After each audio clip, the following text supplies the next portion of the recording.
ஒரு குரு, இளம் சீடர்கள் எதிரில் உட்காந்துருக்கிறாங்க. குரு பாடம் நடத்திக்கிட்டு இருக்கிறார். சீடர்களுக்கு ஒரு ஆசை, அதாவது ஒரு முக்கியமான மந்திரத்தை நம்ம குருநாதர்கிட்ட இருந்து கற்றுக்கணும் அப்படிங்கிறது அவங்க ஆசை. அது என்ன மந்திரம்னா, இறந்தவரை உயிர்ப்பிக்கக்கூடிய புனித மந்திரம், அதாவது செத்தவங்களுக்கு மீண்டும் உயிர் உண்டாக்குகிற மந்திரம். குருவே, தயவு பண்ணி அந்த மந்திரத்தை எங்களுக்கு உபதேசிக்கணும் அப்படின்னு கேட்டாங்க. அது ரொம்ப ஆபத்தானது, அது என்னத்துக்கு உங்களுக்கு வேண்டாமேன்னாராம் குரு. எங்களுடைய நம்பிக்கை உறுதிப்படுறதுக்காகத்தான் கேட்குறோம், வேற ஒன்றும் இல்லை அப்படின்னு நாங்களாம் சீடர்கள். பக்குவப்படாத அறிவுங்கிறது ரொம்ப ஆபத்தானது அப்படின்னாராம் குரு. இது சீடர்களுக்கு புரியல. அது எப்படிங்க பக்குவப்படாத அறிவு ஆபத்தானதுன்னு சொல்றீங்க, அப்படின்னா என்ன அப்படின்னு கேட்டிருக்காங்க சீடர்கள். குரு அதுக்கு விளக்கம் கொடுத்தாராம்.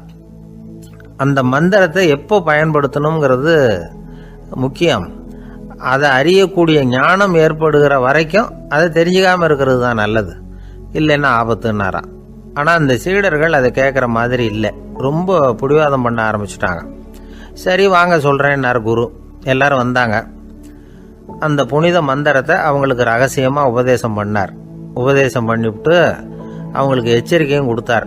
இந்த மந்திரத்தை நல்லா ஆராய்ச்சி பார்த்ததுக்கு அப்புறம் தான் உச்சரிக்கணும், அவசரப்பட்டு எதுவும் செஞ்சிடக்கூடாது அப்படின்னு ஒரு தடவைக்கு பல தடவை எச்சரிக்கை கொடுத்தார். சரின்னு சொல்லிவிட்டு அவங்கெல்லாம் மந்திரத்தை கற்றுக்கிட்டு எழுந்திரிச்சு போயிட்டாங்க. ஒரு நாள் அந்த சீடர்கள் எல்லாம் மணற்பாங்கான இடத்துல அப்படியே நடந்து போயிட்டு இருக்கிறாங்க. ஒரு பாலைவன பகுதி மாதிரி ஒரு இடம். அங்கே ஒரு இடத்துல எலும்புகள் குவியலாக கிடந்தது. உடனே இந்த சீடர்கள் முன்ன பின்ன யோசிக்காம, தியானமும் பண்ணாம, அந்த மந்திரத்தோட பயனை சோதிச்சு பார்க்கணும் அப்படின்னு நினச்சிக்கிட்டு அந்த மந்திரத்தை உச்சரிக்க ஆரம்பிச்சிட்டாங்க. அவ்வளவுதான். உடனே என்னாச்சு தெரியுமா, அந்த எலும்புகள் எல்லாம் ஓநாய்களாக மாறி அவங்கள துரத்த ஆரம்பிச்சுட்டுது. சீடர்கள் எல்லாம் தலைதெறிக்க ஓட ஆரம்பிச்சுட்டாங்க. ஓநாய்களும் விடலை, அவங்கள துரத்தி பிடிச்சி கடிச்சு கொதற ஆரம்பிச்சுட்டுது. அப்போதான் அந்த சீடர்களுக்கு குரு சொன்ன அறிவுரையோட அர்த்தம் புரிஞ்சுது. பக்குவப்படாத அறிவு ஆபத்தானது அப்படிங்கிறது. அதனால இதுலேருந்து நாம் தெரிஞ்சுக்க வேண்டியது என்னன்னா, நாம் நம்ம அறிவை வளர்த்துக்கிட்டா மட்டும் போதாது, அந்த அறிவை எப்போ எப்படி பயன்படுத்தணும் அப்படிங்கிற பக்குவமும் நமக்கு வரணும்.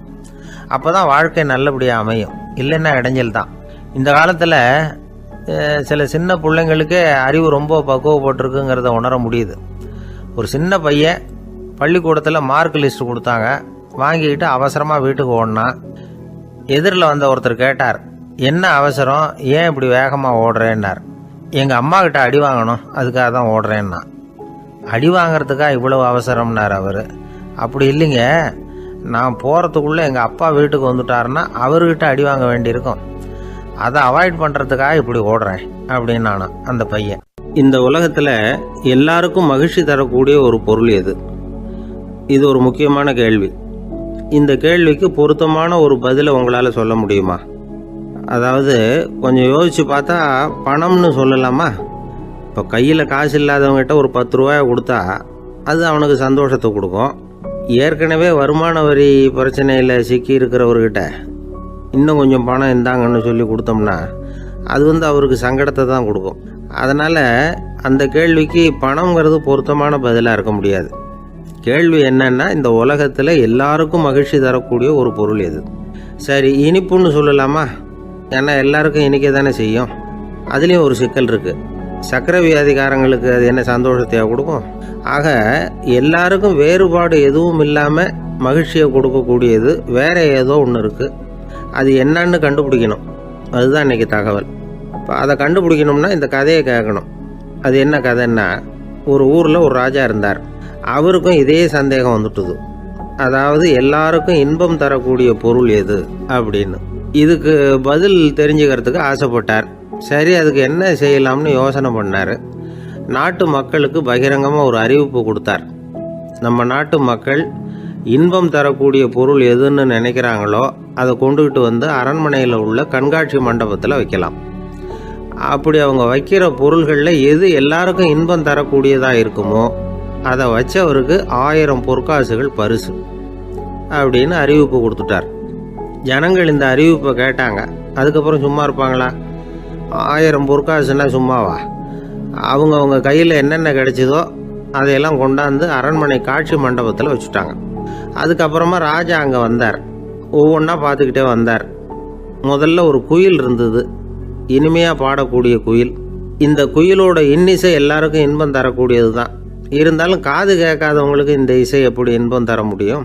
அதனால் இது சரியில்லைன்னு விட்டார். அடுத்தபடியாக போனார். அங்கே என்ன வச்சுருக்குறாங்கன்னு பார்த்தா ஒரு அழகான மயில் அங்கே தோகை விரித்து ஆடிக்கிட்டு இருக்குது. இந்த மயிலோட ஆட்டம் மனசுக்கு இன்பம் தரக்கூடியது தான். இருந்தாலும் பார்வை இல்லாதவங்க இந்த ஆட்டத்தை பார்த்து ரசிக்க முடியுமா?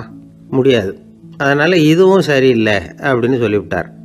அதுக்கு அடுத்தபடியாக போனார். பல வகையான இனிப்பு பண்டங்களை வச்சுருந்தாங்க. பார்த்தார், வயசானவங்களுக்கும் நோயாளிகளுக்கும் இது இன்பம் தராது, துன்பம் தான் கொடுக்கும் அப்படின்னார். இப்படி ஒவ்வொன்றா பார்த்துக்கிட்டே போகிறார்.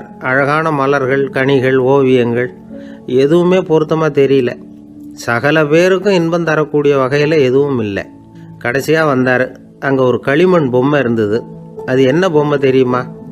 பசியால் வாடி இருக்கிற ஒருத்தருக்கு ஒரு அம்மா இனிமையாக பேசிக்கிட்டு சோறு போடுறது மாதிரி அந்த பொம்மையை செஞ்சுருந்தாங்க. அதுக்கு கீழே அன்பு அப்படின்னு எழுதியிருந்ததுதான். ராஜா பளிச்சுன்னு ஒரு முடிவுக்கு வந்தார். அந்த பொம்மையை செஞ்ச சிற்பியை வரவழைச்சார், பரிசு கொடுத்தார். அன்பு ஒன்று தான் எல்லாருக்கும் இன்பம் அளிக்கக்கூடிய பொருள். காது கேட்காதவங்களும் அதை கேட்க முடியும், பார்வை இல்லாதவங்களும் அதை பார்க்க முடியும், குழந்தைகளும் அதை உணர முடியும் அப்படின்னு அதுக்கு விளக்கம் கொடுத்தார் அந்த மன்னர். இந்த உலகத்தில் எல்லாருக்கும் மகிழ்ச்சி தரக்கூடிய ஒரு பொருள் அன்பு தான். அதை புரிஞ்சுக்கிட்டு தான் சில கணவன்மார்கள் மனைவி பேரில் ரொம்ப அன்பை காட்டிக்கிறது வழக்கம். ஒரு வீட்டு வாசப்படி பக்கமாக மழைக்கு ஒதுங்கினார் ஒருத்தர். மழை தூரிக்கிட்டு இருந்தது, இருட்டு நேரம். அந்த வீட்டில் இருந்தவர், இன்னைக்கு ராத்திரி வேணும்னா இங்கேயே தங்கிட்டு காலையில் போங்க அப்படின்னார். உடனே இவர் சொன்னார், ரொம்ப நன்றிங்க, ஒரு 10 நிமிஷத்தில் இதை வந்துவிடுறேன் அப்படின்னு சொல்லிவிட்டு எங்கேயோ ஓடினார். 10 நிமிஷம் கழித்து திரும்பி வந்தார். ஆமாம், எங்கே போயிட்டு வந்தீங்கன்னு கேட்டார் வீட்டில் இருந்தவர். நேராக எங்கள் வீட்டுக்கு போய் மனைவி கிட்ட இன்னைக்கு ராத்திரி இங்கேயே தங்கிக்கிறேன்னு சொல்லிவிட்டு வந்துட்டேன் அப்படின்னார் அவர். அன்புல இது ஒரு ரகம். இந்த உலகத்தில் எவ்வளவோ உயிரினங்கள் இருக்குது. ஒவ்வொன்றும் ஒவ்வொரு விதமாக சண்டை போடுது. இப்போ 2 மாடு சண்டை போட்டுக்குதுன்னு வச்சுக்கோங்க, என்ன பண்ணும்? 2 முட்டிக்கும். அதுக்கு சண்டை போடுறதுக்கு ஆயுதமாக உபயோகப்படுறது அதோட கொம்பு. 2 சேவல் சண்டை போட்டுக்குதுன்னு வச்சுக்கோங்க, அதுக்கு ஆயுதமாக உபயோகப்படுறது அதோட கால் நகம். காலால் தான் அது ஒன்றோட ஒன்று சண்டை போட்டுக்கும். ஆனால் 2 மனுஷன் சண்டை போட்டுக்கிறான்னு வச்சுக்கோங்க, இவன் இன்னதை தான் ஆயுதமாக உபயோகப்படுத்துவான்னு குறிப்பிட்டு சொல்ல முடியாது. கல்லை எடுப்பான், கத்தி எடுப்பான், துப்பாக்கி எடுப்பான், என்ன வேணாலும் பண்ணுவான். வாயால் திட்டுவான், கையால் அடிப்பான், காலால் உதைப்பான், சகலகலாக வல்லவன். விலங்குகள்லாம் பொதுவாக வாயை சாப்பிட்றதுக்கு மட்டும்தான் உபயோகப்படுத்துது. ஆனால் இவனுக்கு சாப்பிட்றதுக்கும் அதுதான், சாப்பிட்டு விட்டு திட்டுறதுக்கும் அதுதான். ஆனால் ஒரு விஷயத்தில் மட்டும் கெட்டிக்கிறேன். அதாவது நாம் சண்டை போட்டுக்கிட்டாலும் பரவாயில்லை, கோழிகள் சண்டை போடாமல் இருக்கணும் அப்படின்னு ஆசைப்படுறான். எதுக்காக? கோழிகள் சண்டை போடாமல் இருந்தால் நிறைய முட்டைகள் போடுமா, அதுக்காக தான் இந்த அக்கறை. கோழி பண்ணை வச்சிருக்கிறவங்களுக்கு இது ஒரு பெரிய பிரச்சனை. அதாவது பண்ணையில் இருக்கிற கோழிகளுக்குள்ளே அடிக்கடி சண்டை வந்துடும். அதனால் முட்டை உற்பத்தி குறைஞ்சிரும். சரி, இதுக்கு என்ன பண்ணுறது? பண்ணையில் போய் உட்காந்துக்கிட்டு தினமும் பஞ்சாயத்து பேசிகிட்டு இருக்க முடியுமா? அமெரிக்காவில் கோழி பண்ணை வச்சிருக்கிற ஒருத்தர் இதை பற்றி யோசனை பண்ணி பார்த்தாராம். ஒரு வழியையும் கண்டுபிடிச்சிருக்கார். கோழிக்கெல்லாம் மூக்கு கண்ணாடி மாட்டி விட்டுட்டோம்னா அது சண்டை போடுற குணம் குறைஞ்சிரும், முட்டை அதிகமாகிடும். அந்த கண்ணாடியில் உள்ள லென்ஸு சிவப்பு நிறத்தில் இருக்கணும், அவ்வளவுதான் அப்படின்னு அவர் கண்டுபிடிச்சாராம். இது ஏற்கனவே நடைமுறையில் கண்டுபிடிக்கப்பட்ட ஒரு விஷயம். ஆனால் எல்லா கோழிக்கும் சிவப்பு மூக்கு கண்ணாடி எப்படி மாட்டி விடுறது? அப்படியே மாட்டி விட்டாலும் அது நழுவாமல் இருக்கணுமே. இப்போ நாமெல்லாம் நடு விரலால் மூக்கு கண்ணாடி நடுவில் தொட்டு அப்படி ஸ்டைலாக சரி பண்ணிக்கிறோம். அது மாதிரி கோழி எப்படி சரி பண்ணிக்கும்? இதுதான் பிரச்சனை. இதுக்கு அவர் என்ன வழி கண்டுபிடிச்சாருன்னா, கோழிக்கெல்லாம் மூக்கு கண்ணாடிக்கு பதிலாக விழியொட்டு வில்லைகள், கான்டாக்ட் லென்ஸ், அதை பொருத்தி விட்டா என்ன அப்படின்னு யோசனை பண்ணார். அதே மாதிரி பண்ணார். அதே மாதிரி செஞ்சு பார்த்தார், வெற்றி. அதுக்கப்புறம் கோழியெல்லாம் சண்டை போட்டுக்கலையாம், சமாதான பிரியர்கள் ஆகிட்டு தான். கோழிகளுக்கு இயல்பாகவே சண்டை போடுற குணம் உண்டு. ஆனால் அதோட கண்ணுக்கு பார்க்குற பொருள்லாம் ரோஜா நிறத்துலையோ அல்லது இன்னும் சொல்ல போனால் அழுத்தமான சிவப்பு நிறத்துலையோ தெரிஞ்சதுன்னா சண்டை போடுற குணம் குறைஞ்சிருதான். அந்த சமயத்தில் அது அதிகமாகவும் முட்டையிட ஆரம்பிச்சுடுதான். அதே நேரத்தில் இறை எடுக்கிறத கூட குறைச்சிக்குதான். இது ஏன் இப்படி பண்ணுதுங்கிறது விஞ்ஞானிகளுக்கு இன்னமும் புரியலையா. எப்படியோ அமெரிக்க கோழிகள்லாம் கான்டாக்ட் லென்ஸ் பொருத்திக்க ஆரம்பித்தாச்சு. கோழி கழுத்தை பிடிச்சிக்கிட்டு ஒரு சில வினாடிகளில் அதை பொருத்தி போடுறாங்களாம். கோழியோட ஆயுள் பூரா அது அப்படியே இருக்குமா. பண்ணையில் முட்டை உற்பத்தி குறைஞ்சா இது மாதிரி விஞ்ஞானபூர்வமாக பரிகாரம் தேடுறது தான் நல்லது. நமக்கு வேண்டியப்பட்ட ஒருத்தர் அவர் ஒரு கோழி பண்ணை வச்சுருந்தார். அந்த பண்ணையில் பாதி கோழி திடீர்னு செத்து போச்சு. உடனே ஒரு கால்நடை மருத்துவர்கிட்ட போக வேண்டியது தானே. அங்கே போகல. உள்ளூரில் மந்திரம் பண்ணிகிட்டு இருந்த ஒரு சாமியார்கிட்ட போனார். அவர் காலில் விழுந்தார். சாமி, என் பண்ணையில் பாதி கோழி செத்து போட்டுதுன்னார். சாமியார் யோசனை பண்ணார். சரி, பண்ணையில் வாசப்படி கிழக்கு பக்கமாக வச்சுருக்கியா மேற்கு பக்கமாக வச்சுருக்கியான்னு கேட்டார். கிழக்கு பக்கமாக இருக்குன்னார் அவர். அதுதான் தப்பு, மேற்கு பக்கமாக அதை மாற்று சரியாக போடும்னாராம். அதே போல் இவர் போய் மாற்றிவிட்டார். அப்பவும் பாதி செத்து போச்சு. மறுபடியும் சொன்னார், சாமி மறுபடியும் பாதி கோழி செத்து போட்டுதேன்னார். சரி, கூரை எப்படி போட்டிருக்க, ஓடு போட்டிருக்கியா இல்லை கீத்து போட்டிருக்கியான்னார். ஓடு போட்டிருக்கேன்னாராம் அவர். அதுதான் தப்பு, அதை கீத்து போட்டுரும் சரியாக போடும்னாராம். சரின்னு போய் அதையும் மாற்றி பார்த்தார். மறுபடியும் போயிட்டுது, கோழி செத்து போச்சு. வந்தார். மறுபடியும் பாதி செத்து போச்சு சாமின்னு வந்தார். இவரும் யோசனையை மாற்றி மாற்றி சொல்லிகிட்டே இருக்கிறார். இப்படி அவரும் மாற்றி மாற்றி பார்த்தார். 6வது தடவையாக அவரை தேடிட்டு வந்தார். அந்த சமயத்தில் இவர் ரொம்ப தீவிரமாக யோசனை பண்ணி பார்த்துட்டு, அது சரிப்பா, நீயே என்கிட்ட சளைக்காமல் வந்துக்கிட்டு இருக்கிற, நானும் யோசனை சொல்லிகிட்டு இருக்கேன். இப்போவும் உங்ககிட்ட சொல்கிறதுக்கு என்கிட்ட யோசனை நிறையா இருக்குது. ஆனால் சோதிக்கிறதுக்கு உங்ககிட்ட கோழி இல்லையே, என்ன பண்ணுறது அப்படின்னாராம். இவர் போய்கிட்டு இருந்தார். அவர் தோளில் ஒரு பெரிய துணி மூட்டை, அதை சுமந்துக்கிட்டு கடத்தெருவை நோக்கி அவர் போய்கிட்டு இருக்கிறார். வழியில் அவரை சந்தித்தார் உமர். அவர் கேட்டார், கலீஃபா அவர்களே, எங்கே புறப்பட்டுட்டீங்க அப்படின்னு கேட்டார். கலீஃபான்னா ஆட்சித்தலைவர்னு அர்த்தம். இதுக்கு அவர் சொன்னார், நான் துணி வணிகம் செய்கிறவன், அதனால் துணி வியாபாரம் செய்கிறதுக்காக போயிட்டுருக்கிறேன்னார். நீங்கள் இப்போ இந்த நாட்டுக்கு ஆட்சித்தலைவர், ஆட்சி பொறுப்பில் இருக்கிறீங்க. நீங்கள் வியாபாரம் செய்ய போட்டால் அரசு பணிகளை செய்கிறது யார் அப்படின்னு கேட்டார் அவர்.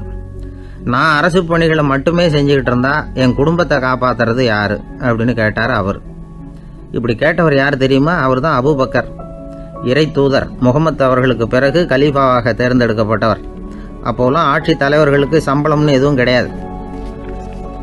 இந்த பிரச்சனையை எப்படி தீர்க்கிறதுன்னு யோசனை பண்ணார் உமர். அபு உபைதா அவர்கள்கிட்ட அழைச்சிட்டு போனார். அவர் யாருன்னா, அவர் தான் பொது நிதி கருவூலத்தின் பொறுப்பாளர். அவர்கிட்ட பிரச்சனையை சொன்னார். இது மாதிரி ஆட்சி தலைவருக்கு பொது நிதியிலிருந்து ஊதியம் அளிக்க முடியுமான்னு கேட்டார்.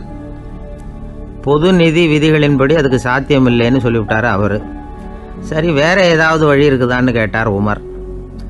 அபு உபைதா கொஞ்சம் யோசனை பண்ணி பார்த்தார். அப்புறமா சொன்னார், மக்காவிலிருந்து மதீனாவுக்கு குடிபெயர்ந்து வந்த அகதிகளுக்கு நிதி உதவி அளிக்கிறதுக்கு விதிகளில் இடம் இருக்கு. அப்படி பார்த்தா அபூபக்கரும் அகதி தானே, அதனால எல்லா அகதிகளுக்கும் கொடுக்கறது மாதிரியே அவருக்கும் ஒரு தொகை அளிக்கலாம்னார். கலீஃபா அபூபக்கருக்கு இந்த அகதி உதவி தொகையைத்தான் கொடுத்துட்டு வந்தாங்களாம். குடும்ப செலவுக்கு அது போதுமானதா இல்லை. இருந்தாலும் கலீஃபாங்கிறதுக்காக மற்ற அகதிகளை விட அதிகமாக தொகையை பெற அவர் விரும்பல. மார்பு பக்கம் கிழிஞ்சிருந்த ஒரு மேலாடையை தான் அவர் அணிஞ்சிருந்தார். அவருடைய துணைவியார் அஸ்மா, அவங்க ஒரு நாள் தேன் அருந்த ஆசையாக இருக்குன்னாங்களாம். நமக்கு கிடைக்கிற ஊதியம் குடும்ப செலவுக்கே போதுமானதா இல்லையே, இந்த நிலையில் தேன் வாங்குறதுக்கு காசுக்கு நான் எங்கே போவேன்ருக்கார் அவர். கொஞ்ச நாள் கழித்து அவங்க ஒரு தொகையை அவர்கிட்ட கொடுத்து தேன் வாங்கிட்டு வர சொன்னாங்களாம். இவருக்கு ஆச்சரியம், ஏது இந்த பணம்னு கேட்டிருக்காரு. நீங்கள் தினமும் குடும்ப செலவுக்காக கொடுத்துக்கிட்டு வந்த பணத்தில் கொஞ்சம் கொஞ்சமாக மிச்சப்படுத்தி வச்சேன்னாங்களாம். அபூபக்கர் அந்த பணத்தை எடுத்துக்கிட்டு நேராக பொது நிதி கருவூல பொறுப்பாளர்கிட்ட போனார். இந்த பணத்தை பொது நிதியில் சேர்த்துருங்க, இது அதிகப்படியாக எனக்கு தரப்பட்டு வந்த ஊதியம், அடுத்த மாதத்துலேருந்து இந்த தொகையை குறைச்சிங்கன்னு வேற சொல்லிவிட்டாராம். பசியை தணிக்க தேவையான அளவு உணவு, ஒரு ஜோடி உடை, இதை தவிர கூடுதலாக மக்கள் பொது நிதியிலிருந்து வாங்கிக்கிறதுக்கு என் குடும்பத்தாருக்கு உரிமை இல்லை அப்படின்னு சொல்லி கண்டிப்பாக சொல்லிவிட்டாராம். அவர் வாங்கிட்டு வந்த இந்த குறைந்த ஊதியம் கூட அவர் மனசை உறுத்திக்கிட்டே இருந்தது. கடைசி நேரம் அவர் தம்முடைய மகள் ஆயிஷா அவர்களை அழைச்சார். மகளே, இதுவரைக்கும் பொது நிதியிலிருந்து நான் வாங்கிட்டு வந்த தொகை என்னுடைய இதயத்தில் பாரமாக அழுத்திக்கிட்டு இருக்கு. என் தோட்டத்தை விற்று அதில் வர்ற பணத்திலிருந்து நான் இதுவரைக்கும் வாங்கிட்டு வந்த ஊதிய தொகையை கணக்கு போட்டு பொது நிதியில் சேர்த்துடு அப்படின்னாராம். பதவி ஏற்கிறதுக்கு முன்னாடி தன்கிட்ட இருந்ததை விட இப்போ கூடுதலாக என்ன சொத்து இருக்குன்னு பார்த்துருக்கார். ஒரு ஒட்டகம், ஒரு கோப்பை, ஒரு பணியாள். இதையும் அடுத்தபடியாக கலீஃபாவா வர்றவர்கிட்ட ஒப்படைச்சிருங்க அப்படின்னு விட்டாராம். அதே மாதிரி அடுத்து வந்த உமர்கிட்ட ஒப்படைச்சாங்க. அப்போ உமர் சொன்னாராம், அபூபக்கரே, இந்த முன்மாதிரியால் உங்களுக்கு பிறகு இந்த ஆட்சி பொறுப்பை ஏற்கிறவர்களை பெரும் நெருக்கடிக்கு ஆளாகி விட்டீங்க. அப்படின்னு சொல்லி ரொம்ப கண் கலங்கினாராம். கடைசியாக அபூபக்கர் தன்னுடைய குடும்பத்தாருக்கு விட்டு சென்ற சொத்து ஒரு படுக்கை விரிப்பு, ஒரு போர்வை, அவ்வளவுதான். இது சிந்திக்க வேண்டிய ஒரு செய்தி. ஒரு ஊரில் ஒரு மன்னர் இருந்தாராம். அமைச்சர் அவர்கிட்ட சொன்னாராம், மன்னா, நம்ம ராஜ்யத்தில் இனிமே லஞ்ச ஊழலே இருக்காதுன்னாராம். ஆஹா, அப்படின்னா ஊழல் பேர் வழிகளையெல்லாம் நாடு கடத்தியாச்சா அப்படின்னு கேட்டிருக்காரு மன்னர். இதுக்கு அவர், அப்படி இல்லைங்க, இனிமே கொடுக்கறதுக்கு ஜனங்கள்கிட்ட பணமே இல்லை அப்படின்னாராம். ஒரு நண்பர் இருக்கார். எப்போ பார்த்தாலும் கையில் ஒரு புத்தகம் இருக்கும். புத்தகம் இல்லாமல் எங்கேயும் புறப்பட மாட்டார். எதுக்காக இப்படி எடுத்துகிட்டு போகிறீங்க அப்படின்னு கேட்டால், எனக்கு இது ஒரு நல்ல நண்பன் மாதிரி. இந்த காலத்தில் எங்கே போனாலும் காத்திருக்க வேண்டியிருக்கு. அது மாதிரி சமயத்தில் நான் நண்பன் கூட பேசிக்கிட்டு இருப்பேன் அப்படிம்பாரான். ஒருத்தர் ஒரு பெரிய அரச பதவியில் இருந்தார். அவர் பதவியிலேருந்து இறங்க வேண்டிய சூழ்நிலை. அரசு கொடுத்துருந்த வீட்டை விட்டுட்டு வெளியில் வர்றார். வரும்பொழுது 2 கையிலையும் 2 பெட்டியை எடுத்துகிட்டு வந்தாராம். சார், உங்களுடைய உடைமைகள் அப்படின்னு கேட்குறாங்க அங்கே இருந்த ஊழியர்கள். இவர் தன்னுடைய கையில் இருக்கிற பெட்டியை காட்டி, இதுதான் என்னுடைய சொத்து அப்படின்னாராம். ஒரு பெட்டியில் அவருடைய உடைகள், இன்னொரு பெட்டியில் அவர் விரும்பி படிக்கிற புத்தகங்கள், அவ்வளவுதான். இதுதான் இருந்துதான். புத்தகம் படிக்கிறது மனசுக்கு நல்லதுங்கிறது நமக்கு தெரியும். புத்தக வாசிப்பு உடம்புக்கும் நல்லதுங்கிறாங்க. அது நமக்கு ஆச்சரியமாக தான் இருக்குது. ஒரு நபர் ஒரு வருஷத்தில் சராசரியாக 2000 பக்கங்களை படிச்சிருக்கணுமா, யுனெஸ்கோ பரிந்துரை. ஆனால் நம்ம நாட்டில் நாம் சராசரியாக படிக்கிறது 32 பக்கங்கள், அவ்வளவுதான். இவ்வளவுக்கு நம்ம நாட்டில் 6000த்துக்கும் மேற்பட்ட நாளேடுகள், 2000த்துக்கும் மேற்பட்ட இதழ்கள், மலர்கள், இவ்வளவு இருந்தும் சரியாக வரல. இந்த உலகத்தில் முதல் நூலகம் எங்கே எப்போ ஆரம்பமாச்சு தெரியுமா? கிமு 2500ஆம் ஆண்டில் அது ஆரம்பமாயிருக்குது. பாபிலோனியாவில் அமில் அணு அப்படிங்கிற அரசன் தான் நூலகத்தை உருவாக்கி இருக்கிறான். அப்போல்லாம் தாள் கிடையாது, களிமண் தான். களிமண் பலகைகளில் எழுதி அது தொகுத்து அப்படியே நூலாக்கி அதை நூலகத்தில் வச்சுருப்பாங்களாம். அரசருடைய நூலகத்தில் 1000த்துக்கும் மேற்பட்ட நூல்கள் இருந்ததாக வரலாற்று குறிப்பு இருக்குது. அது மட்டும் இல்லை, அந்த நூலகத்தில் பொருள் வாரியாக, அதாவது சப்ஜெக்ட் வாரியாக புத்தகங்களை வகைப்படுத்தி வச்சுருந்தாங்களாம். அதில் மிச்சம் இருந்த ஒரு 25 களிமண் பலகை புத்தகங்கள் இன்றைக்கும் பிரிட்டிஷ் அருங்காட்சியகத்தில் இருக்குதான். அச்சு, தாள் இதெல்லாம் ஏற்பட்டதுக்கு அப்புறம் அமைக்கப்பட்டது தான் பிரான்சில் இருக்கக்கூடிய பாரிஸ் நூலகம். 1480 பிரெஞ்சு மன்னர் 11ஆம் லூயி இந்த நூலகத்தை அமைச்சாராம். ஆனால் அப்போல்லாம் அரசர்கள் மட்டும்தான் நூலகத்தை பயன்படுத்த முடியுமா. அதுக்கப்புறம் 17ஆம் நூற்றாண்டில் இந்த முறை மாறி பொதுமக்கள் அங்கே போகலாம், படிக்கலாம் அப்படிங்கிற நிலைமை வந்துதான். போட்லியன் நூலகம் அப்படின்னு அதுக்கு பேர், பாரிஸ் நகரத்தில் இருக்குது. அங்கே தான் நூல்களின் பட்டியல் தயாரிப்பு பணி ஆரம்பமாச்சு. கல்வி வளர்ச்சியையும் நூலகத்தையும் இணைச்சவர் நெப்போலியன் போனபார்ட். முன்பணம் செலுத்தி புத்தகத்தை படிக்கிற முறையையும் அவர் தான் கொண்டுகிட்டு வந்தாராம். மக்கள்கிட்ட வசூலிக்கிற வரியின் ஒரு பகுதியை நூலகத்துக்கு பயன்படுத்தினவரும் அவர் தானா. நெப்போலியன் நூலகத்தில் உலகத்தில் உள்ள எல்லா மொழி நூல்களும் இருக்குதான். அங்கே ஒரு தமிழ் நூலும் இருந்திருக்குது. அது என்னென்னா கம்பராமாயணம். சோவியத் யூனியனுக்கு படையெடுத்து போனப்போ அங்கேருந்து லட்சக்கணக்கான புத்தகங்களை இந்த பனிச்சறுக்கு வாகனங்கள் இருக்குல்ல, அதில் கொண்டுகிட்டு வந்ததாக வரலாறு. அடுத்தபடியாக குறிப்பிட்டு சொல்லத்தக்க நூலகம் எதுன்னா பிரிட்டிஷ் நூலகம். மிக பழைய கையெழுத்து பிரதியெல்லாம் கூட அங்கே இருக்குது. 1753 ஆரம்பமாச்சு. அதில் உள்ள நூல்களை வரிசையாக அடுக்கினா 180 கிலோமீட்டர் நீளத்துக்கு வருமா. மிகப்பெரிய நூலகம் அமெரிக்க தலைநகர் வாஷிங்டனில் இருக்குதான். இந்தியாவை பொறுத்த வரைக்கும் பெரிய பழைய நூலகம் எதுன்னா கல்கத்தா நூலகம். எல்லா இந்திய மொழி நூல்களும் இங்கே உண்டு. மகாகவி பாரதியார் நடத்தின இந்தியாங்கிற இதழின் எல்லா பிரதிகளும் அங்கே பாதுகாப்பாக இருக்குது. படிக்கும் பழக்கம் இங்கே வளர வேண்டியிருக்குது. ஒருத்தர்கிட்ட ஒரு புஸ்தகத்தை கொடுத்து விமர்சனம் எழுத சொல்லியிருந்தாங்க. கொஞ்ச நாள் கழித்து அவரை போய் பார்த்து, என்னங்க புஸ்தகத்தை படித்து பார்த்தீங்களா அப்படின்னு கேட்டாங்களாம். இதுக்கு அவர் சொல்லியிருக்கிறார், இன்னும் நான் படித்து பார்க்கலிங்க, இப்போ தானே விமர்சனமே எழுதி முடிச்சிருக்கிறேன், இனிமே தான் படிக்கணும் அப்படின்னாராம். ஒருத்தர் ரொம்பவும் மகிழ்ச்சியாக வந்துக்கிட்டு இருந்தார். என்ன விஷயம்னு விசாரித்தேன். நான் தோற்று போயிட்டேன், அதுதான் மனசுக்கு மகிழ்ச்சியாக இருக்குது அப்படின்னார். எனக்கு இது ரொம்ப ஆச்சரியமாக போச்சு. இந்த உலகத்தில் தோற்று போகிறவங்க யாரும் மகிழ்ச்சியாக இருக்கிறது இல்லை. அப்படி இருக்கிறப்ப இவர் இப்படி சொல்கிறாரே, எங்கே தோற்று போனீங்கன்னு கேட்டேன். அதுக்கப்புறம் தான் அவர் விவரமாக சொன்னார். என்னோட 5 வயசு குழந்தையோட நான் விளையாடிக்கிட்டு இருந்தேன். அந்த விளையாட்டில் என் குழந்தை ஜெயிச்சு விட்டுது, நான் தோற்று போயிட்டேன் அப்படின்னார் ரொம்ப உற்சாகமாக. நான் யோசித்து பார்த்தேன். அதாவது நாம் சின்ன குழந்தையாக இருக்கிறப்போ எந்த விளையாட்டில் கலந்துக்கிட்டாலும் அதில் நாம் தான் ஜெயிக்கணும்னு ஒரு வெறி நமக்குள்ளே இருக்கும். நம்மளை எதிர்த்து விளையாடுறவர் நல்லவரா கெட்டவரா, பெரியவரா சின்னவரா அப்படிங்கிறதெல்லாம் முக்கியம் கிடையாது. அவர் தோற்று போகணும், நாம் ஜெயிக்கணும், அதுதான் முக்கியம். எதிரியை சந்தோஷப்படுத்த விளையாடுகிற கலை அப்போ நமக்கு தெரியறதில்ல. வாழ்க்கையில் ஒரு பக்குவம் வந்ததுக்கு அப்புறம் வெற்றி பெறணுங்கிற மன அழுத்தம் போயிடுது. போட்டியில் ஜெயிக்கணுங்கிறத விட குழந்தையை சந்தோஷப்படுத்தணுங்கிறது முக்கியமாக போச்சு. ஜெயிக்கணுங்கிற வெறி ஓடி போட்டுது. ஒரு குழந்தையாக இருந்தப்போ நம்ம வளர்ச்சிக்கு உதவிய வெறி பெரியவனானதுக்கு பிறகு நமக்கு எதிரியாக மாறுது. அதை சரியான சமயத்தில் நாம் புரிஞ்சுக்கிட்டோம்னா போதும், நாம் பொழைச்சிக்கலாம். ஒவ்வொரு மனுஷனுமே வாழ்க்கையோட அடுத்த கட்ட வளர்ச்சியில் அடி எடுத்து வைக்கிற நேரத்தில் தன்கிட்ட இருந்து ஏதோ ஒரு குணத்தை அல்லது தன் குணம் இருந்த ஏதோ ஒரு உறவை நாம் இழக்கத்தான் வேண்டியிருக்குது. ஒரு கட்டம் வரைக்கும் உதவியாக இருந்த குணம் அடுத்த கட்டத்துக்கு தடையாக கூட மாறிடலாம். இந்த பரிமாண மாற்றத்துக்கு உள்ளாகிற ஒவ்வொருத்தரும் பிரத்யட்சமாக இதை உணர்றாங்க. ஆனால் பல பேர் எப்படின்னா பழசை திறந்துவிட்டு புதிய கொள்கைகளை உருவாக்கிக்கிறதுக்கு இஷ்டம் இல்லாமல் இருந்துடுறாங்க, அல்லது அப்படி செய்ய முடியாமல் தவிக்கிறாங்க. இதையெல்லாம் மீறி அந்த பழசை திறந்துட்டா அதை இழந்ததால் உண்டாகிற மன அழுத்தம் சில காலத்துக்கு வருத்திக்கிட்டு தான் இருக்கும், வேறு வழி இல்லை. ஆரோக்கியமான ஒரு முன்னேற்றத்துக்காக அந்த மன அழுத்தத்தை தாங்கிக்கத்தான் வேணும் அப்படிங்கிறாரு அந்த உலக புகழ்பெற்ற மேதை ஒருத்தர், இந்த ஸ்காட் பெக் அப்படிங்கிறவர். பிறந்த நாள் முதல் இதுதான் சரி அப்படின்னு கற்பிக்கப்பட்டு வந்த ஒவ்வொரு தத்துவத்தையும் தங்களுடைய வளர்ச்சிக்கு தகுந்த மாதிரி மாற்றி அர்த்தப்படுத்தி கொள்ள முடியாமல் வாழ்க்கை சூழல்ல அப்படியே அரைப்பட்டு தூளாகிறவர்கள் தான் ரொம்ப தவிக்கிறாங்களாம்.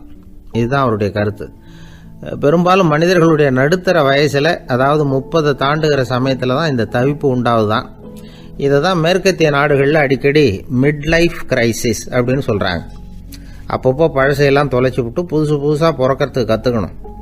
ஒவ்வொரு நிமிஷத்தையும் அந்த நிமிஷத்துக்கு ஏற்ற சித்தாந்தம் கொண்டவர்களாக சந்திப்போம் அப்படிங்கிறார் அந்த உளவியல் நிபுணர். இப்படி பழகிக்கிட்டால் வாழ்க்கை இன்பமயம், இல்லைன்னா தவிப்பு மயம்தான். பழசை தொலைக்க முடியாதவர்களில் எத்தனையோ பேர் உண்டு, எத்தனையோ ரகம் உண்டு. அதில் வேடிக்கையான நண்பர்களும் உண்டு. ஒருத்தர் நண்பர் வீட்டுக்கு போனார். அவர் ஏதோ இனிப்பு பலகாரம் கொடுத்து சாப்பிட சொல்லியிருக்கிறாங்க அவங்க வீட்டில்.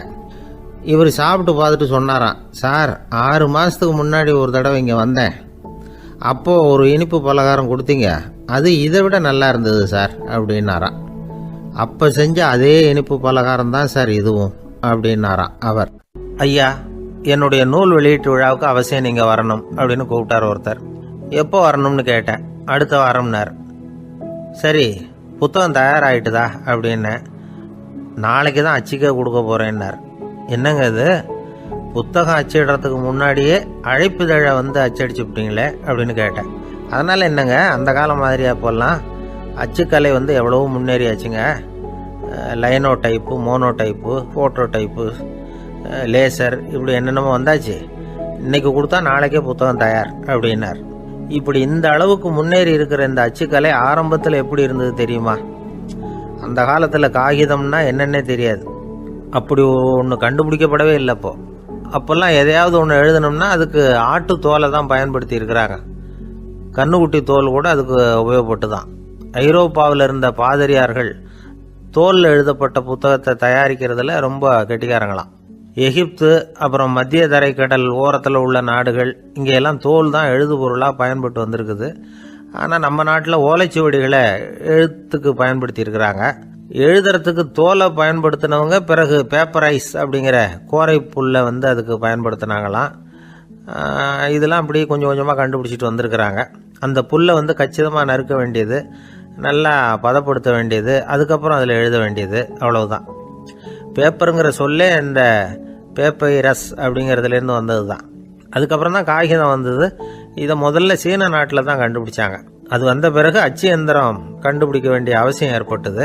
அதை கண்டுபிடிச்சவர் ஜெர்மானிய அறிவியல் அறிஞர் ஜான் கூட்டன்பர்க். அச்சு கலைக்கு அடித்தளம் அமைச்சவர் அவர் தான். ஜெர்மனியில் மெயின்ஸ் அப்படிங்கிற ஊரில் 1399 பிறந்தார்.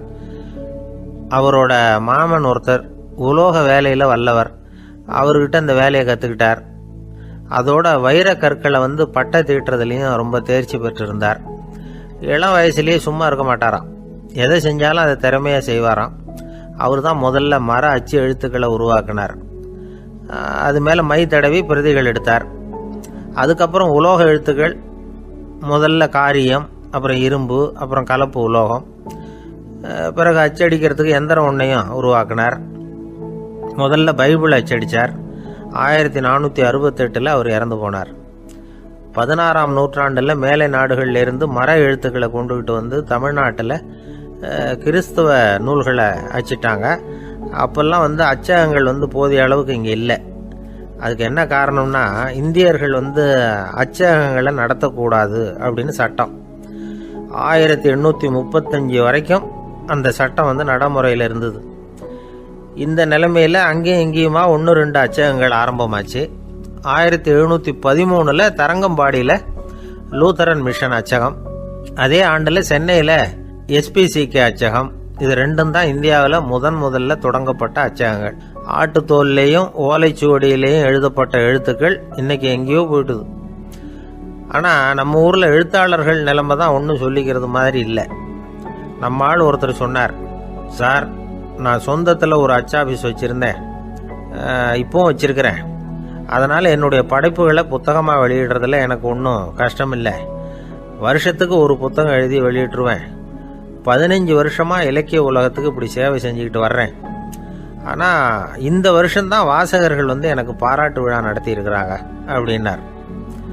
இந்த வருஷம் அப்படி என்ன விசேஷம் அப்படின்னு கேட்டோம். இந்த வருஷம்தான் நான் எந்த புத்தகம் எழுதி வெளியிடாமல் இருந்தேன், அதுக்காகத்தான் எனக்கு இந்த பாராட்டு விழா அப்படின்னார். ஊருக்கு வெளியில் அமைதியான ஒரு இடம், அங்கே ஒரு ஆசிரமம், அங்கே ஒரு சாமியார். அவர் தினமும் நல்ல போதனைகள்லாம் செய்வார். பல பேர் போய் அங்கேயே சில நாள் தங்கி இருந்து அவர் சொல்கிற அறிவுரைகளை எல்லாம் கேட்டுக்கிட்டு வர்றது வழக்கம்.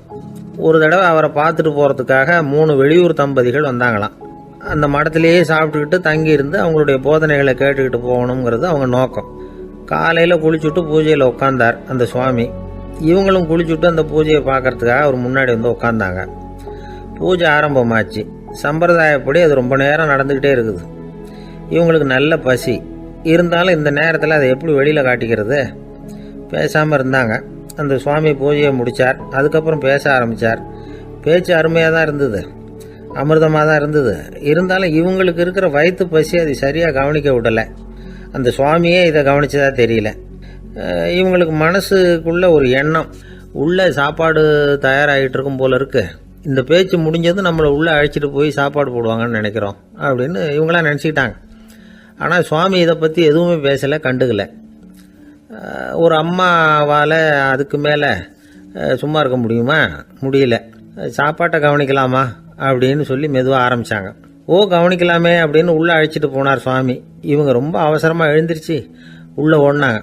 அங்கே ஒரு மேஜை மேலே ஒரு கிண்ணம் மூடி இருந்தது. ஓ, இதுதான் சாப்பாட்டு மேஜை போல இருக்கு, இங்கே சாப்பாடு வந்துடும் அப்படின்னு நினச்சாங்க. உடனே போய் சுற்றி உட்காந்துக்கிட்டாங்க. சுவாமி அந்த கிண்ணத்தை எடுத்து அந்த அம்மா கிட்ட கொடுத்தார். அவங்க அதை வாங்கி மூடியை திறந்து பார்க்குறாங்க. உள்ளே ஒரு சாவி இருக்குது. ஓ, சரிதான், இது சமையலறை சாவி போல இருக்கு, அங்கே போய் அதை திறந்து சாப்பாட்டை நாமே எடுத்துக்கிட்டு இங்கே வச்சுக்கிட்டு சாப்பிடணும் போல இருக்கு அப்படின்னு நினச்சாங்க. சாவி இருக்கு இல்லையா, வாங்க பூட்டு நிறையா காட்டுறேன் அப்படின்னு சுவாமி அவங்கள அழைச்சிட்டு போனார், காட்டினார். இவங்க அந்த அறையை ரொம்ப அவளோடு திறந்தாங்க. உள்ளே பார்த்தா அங்கே அரிசி, பருப்பு, விதவிதமான காய்கறி எல்லாம் இருக்குது. சமையலுக்கு வேண்டிய மிளகாய், எண்ணெய், பால், தயிர், நெய் இப்படி எல்லாமே இருக்குது. அடுப்பு, விறகு, நெருப்பு போட்டி அது கூட அங்கே இருக்குது. சாப்பாடு தயாராக இருக்கும்னு நினச்சிக்கிட்டு போனால் இப்படி இருக்குதே அப்படின்னு சொல்லி அதை பார்த்ததும் ரொம்ப சோர்ந்து போட்டாங்க அவங்க.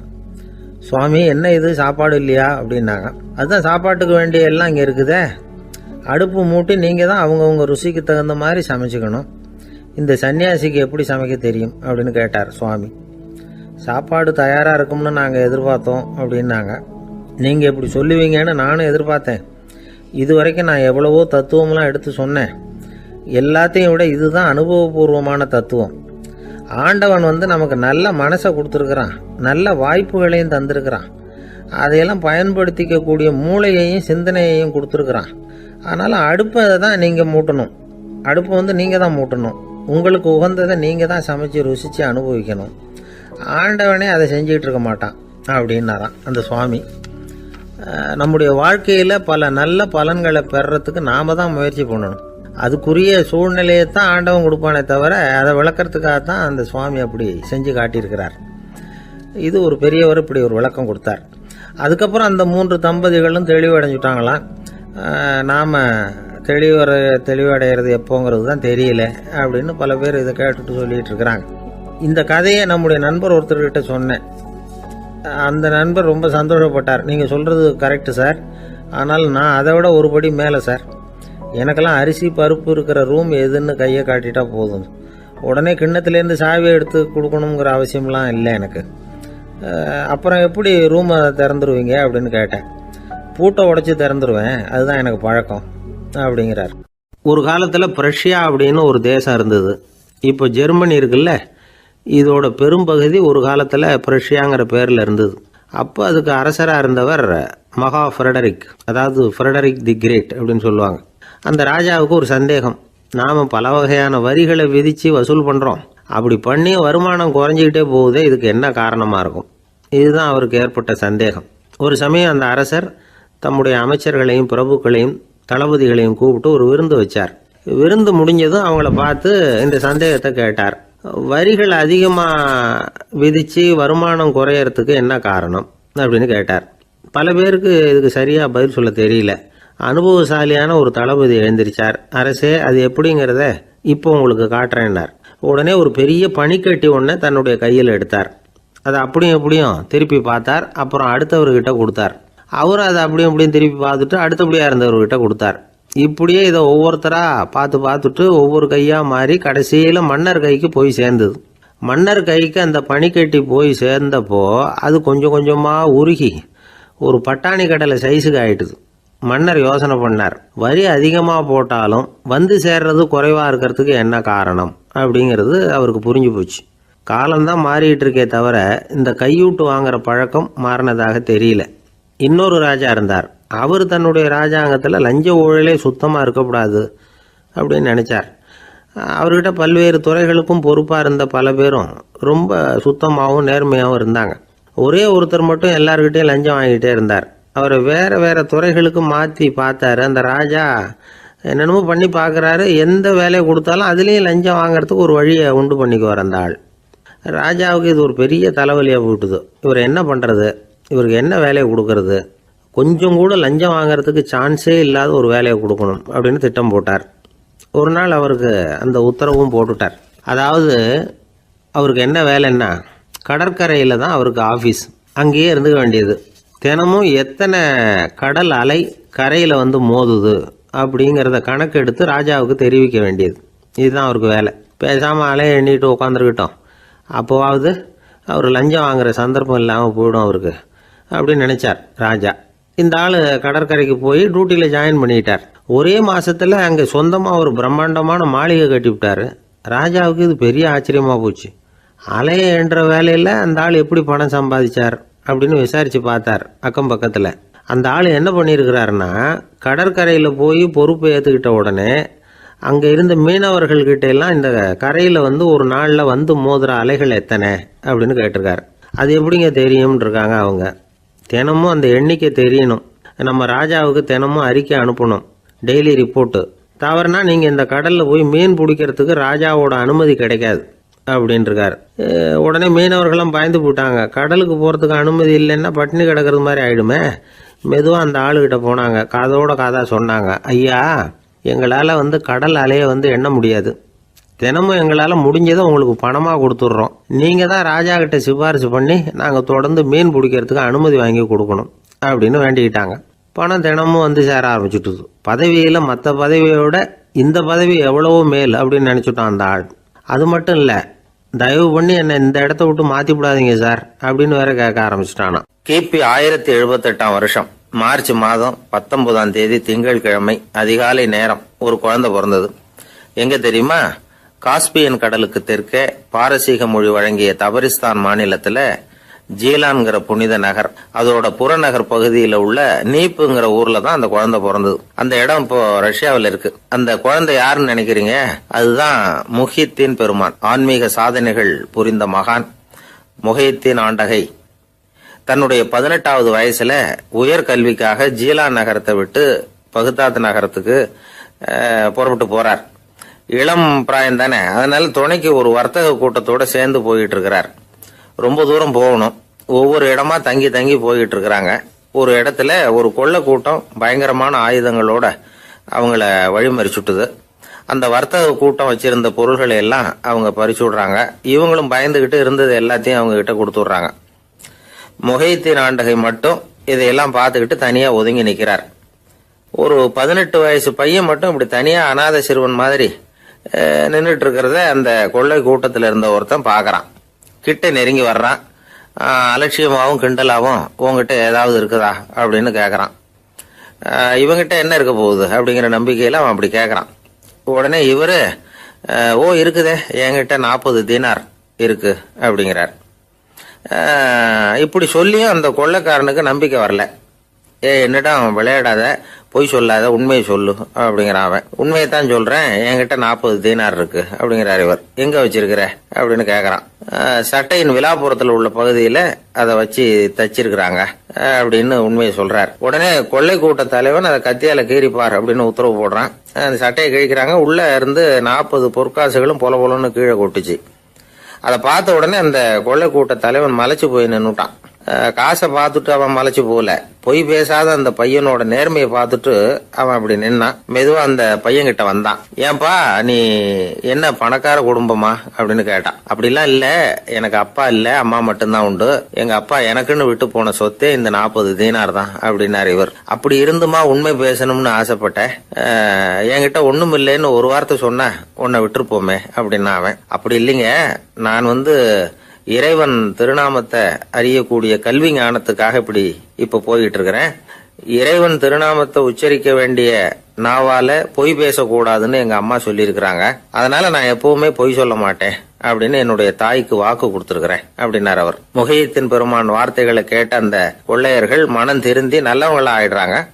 அந்த கொள்ளையர் தலைவன் பிற்காலத்துல ஒரு பெரிய மகான் ஆயிடுறார்.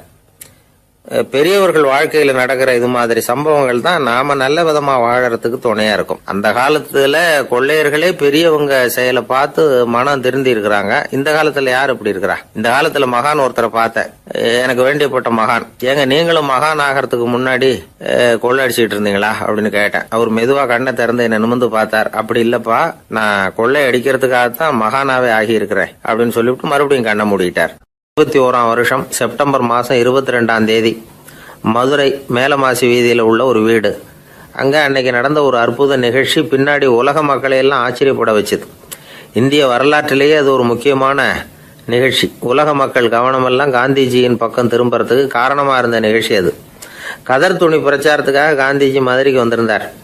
சென்னை துணி வணிகர் சங்கத்தின் துணைத் தலைவர் ஒருத்தர் இருந்தார், ராம்ஜி கல்யாண் சேட்ஜி. அவருடைய வீடு மதுரை மேலமாசி வீதியில் இருந்தது. அந்த வீட்டில் தான் காந்திஜி தங்கியிருந்தார். அப்போது வயலுக்கு போகிற உழவர்கள்லாம் சின்ன சின்ன துண்டை இடுப்பில் கட்டிக்கிட்டு கலப்பையை தூக்கிக்கிட்டு தெருவில் நடந்து போகிறத கவனிச்சார். ஏற்கனவே சேலத்துக்கு தெற்க பல பகுதிகளில் ஆண்களும் பெண்களும் அறகுறை ஆடைகளோட உழைச்சிக்கிட்டு இருக்கிறத கண்ணால் கண்டிருக்கிறார் அவர். இந்தியரின் சராசரி உடை இவ்வளவு தான் அப்படிங்கிறத புரிஞ்சுக்கிட்டார். மனசை என்னவோ பண்ணியிருக்குது. ராத்திரி பூரா அதை பற்றியே யோசனை.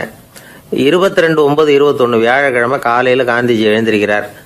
அவர் கூட தங்கியிருந்தவங்களையெல்லாம் பார்த்து சொன்னார், இன்னையிலிருந்து அறையில் முழு அகலத்துண்டு தான் கட்டுவேன். குளிர் அதிகமாக உள்ள காலங்களில் மட்டும் போர்வை ஒன்றை உபயோகப்படுத்துவேன். மற்றபடி மேலங்கியோ குல்லாவோ எதுவும் போட்டுக்க மாட்டேன். தற்காலிகமாக இந்த ஏற்பாட்டை 1 மாதத்துக்கு ஏற்றுக்குவேன். அதுக்கு பிறகு உசிதம் போல எண்ணி பார்த்து முடிவு பண்ணுவேன் அப்படின்னார். அவருடைய குரல் உறுதியாக இருந்துதான். உடனே செயலில் இறங்கினார். தம்முடைய 10 முழ வேட்டி, மேலங்கி, உள் சட்டை, குல்லா எல்லாத்தையும் களைஞ்சார். வேட்டியிலிருந்து ஒரு 4 முழ துணியை எடுத்துக்கிட்டார். இதுக்கு உதவி செஞ்சவர் அன்னைக்கு விருதுநகரில் பிரபல தொண்டராக இருந்த பழனிக்குமார பிள்ளை. வெட்டி எடுத்த துண்டை நீள வாக்கில் ரெட்டையாக மடித்தார். அதை இடுப்பில் துண்டு மாதிரி கட்டிக்கிட்டார். தலையில் சின்ன உச்சி குடுமி, அறையில் சின்ன துண்டு. அண்ணல் காந்தி ஆண்டி கோலத்தில் காட்சி அளிக்கிறார். கூட இருந்தவங்கள பார்த்து காரைக்குடிக்கு புறப்படலாமே அப்படின்னார். அவர் நண்பர்களும் சீடர்களும் திகைச்சு போய் நிற்கிறாங்க. இந்த விரதம் நிரந்தரமாக ஆயிடுமோங்கிற பயம் அவங்களுக்கு. எப்படியோ இந்த விவரம் ராஜாஜிக்கும் அன்னைக்கு பிரபலமாக விளங்கின தேசபக்தர் டாக்டர் TSS ராஜனுக்கும் எட்டுச்சு. உடனே 2 பேரும் ஓடி வந்தாங்க. வேண்டாமே இந்த கோலம் அப்படின்னாங்க. காந்திஜி தன்னுடைய முடிவில் உறுதியாக இருந்தார். ராஜாஜி என்னென்னமோ வாதமெல்லாம் பண்ணி பார்த்தார். உங்களுடைய வாதத்துக்கு என்னால் பதில் சொல்ல முடியல, இருந்தாலும் நான் செய்கிறது தான் சரிங்கிறதுல எனக்கு சந்தேகம் இல்லை. இன்னைக்கு அதிகாலை 3 மணி இருக்கும். நான் ஓரளவு விழிச்சுக்கிட்டேன். அதாவது உறக்கமும் விழிப்புமா இருந்த நிலையில எனக்கு இந்த எண்ணம் உண்டாச்சு. இது என்னுடைய அந்தராத்மாவின் ஆணை, அதை என்னால் மீற முடியாது அப்படின்னு சொல்லிவிட்டாராம் காந்திஜி. கதர் பிரச்சாரத்துக்காக காரைக்குடிக்கு கிளம்பினார். வாசல்ல 4 மோட்டார் வண்டிகள் காத்துக்கிட்டு இருந்தது. வீதியில் 2 பக்கமும் ஜனங்கள். காந்திஜி இடுப்பு துணியோட மோட்டார் வண்டியில் ஏறினார். நண்பர்களும் சீடர்களும் மக்களும் உடல் சிலிர்க்க அந்த காட்சியை பார்க்குறாங்க. மோட்டார் வண்டி நகர ஆரம்பிக்குது. எப்பேற்பட்ட காட்சி அது! சுக்கநாத பெருமானியே கூலி ஆளாக்கிய மண், அப்படி ஆக்கி மண் சுமக்க வச்ச மதுரை இல்லையா, அந்த மதுரை தான் காந்திஜி துறவி கோலம் கொள்றதுக்கும் காரணமாக இருந்திருக்குது. இது இன்னைக்கு எத்தனை பேருக்கு தெரியும்? ஒரு தடவை காந்திஜி நேருவும் சுற்றுப்பயணம் செஞ்சாங்களாம். ஒரு இடத்துல நடந்து போயிட்டு இருக்கிறாங்க. குறுக்க ஒரு வாய்க்கால். நேரு என்ன பண்ணார் தெரியுமா? தன்னுடைய இளமை துடிப்பை காட்டுறதுக்காக கொஞ்சம் தூரம் பின்னாடி போய் அங்கேருந்து வேகமாக ஓடி வந்து அந்த வாய்க்காலை தாண்டினாராம். காந்திஜி அப்படி பண்ணல. பக்கத்தில் இருந்த பாலம் வழியா அந்த வாய்க்காலை கடந்து வந்தார். நேரு காந்திஜியை பார்த்து சிரிச்சுக்கிட்டே, என்ன மாதிரி நீங்களும் தாண்டி இருக்கலாமே அப்படின்னாராம். அதுக்கு காந்திஜி சிரிச்சுக்கிட்டே சொன்னாராம், 2 அடி முன்னேறதுக்காக 5 அடி பின்னாடி போறதா அப்படின்னாராம். ஒரு ஊர்ல ஒரு ராஜா இருந்தார். அந்த ராஜாவுக்கு ஒரு புள்ள. அந்த புள்ளைக்கு விவரமே தெரியாது.